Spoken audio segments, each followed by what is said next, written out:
Growing up, the one question I was asked more than any other was, what is it like to be Jack Lemmon's son? And if you think about it, that's a pretty strange question for a kid to have to try to answer.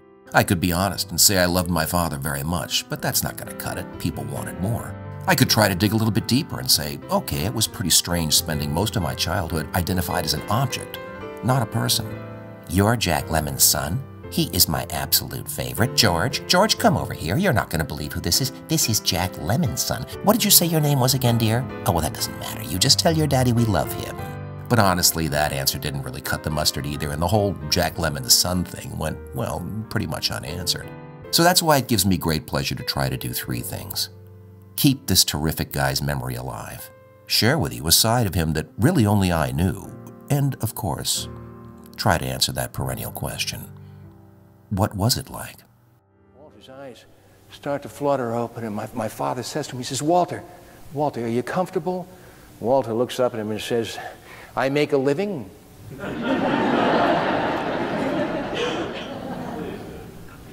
I wake up in the morning, there's little notes on my pillow, say we're out of cornflakes, F you. Took me 3 hours to figure out that F you meant Felix Hunger.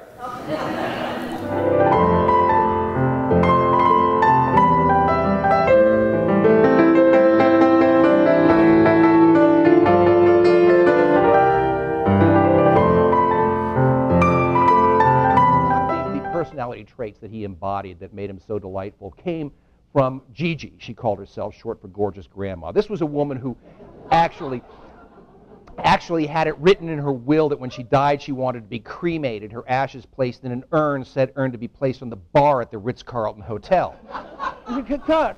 Cut.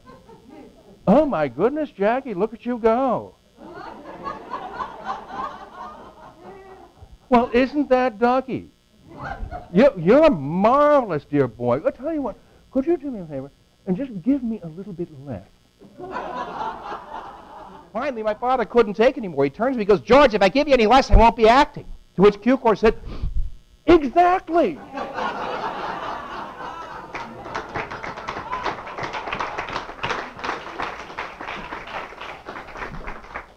And so began Jack Lemmon's inevitable rise to the top of his profession.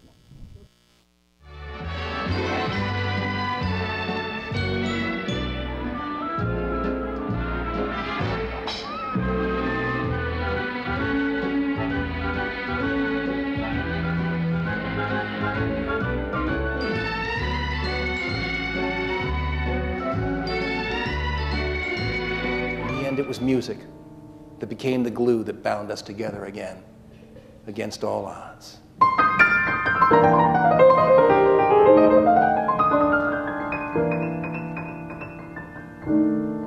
I don't play golf much anymore. I don't fly fish much either. But I do sit down and play the blues from time to time. And when I do, I always picture Pop sitting right here next to me, playing the blues until the wee hours. Good way to end the night.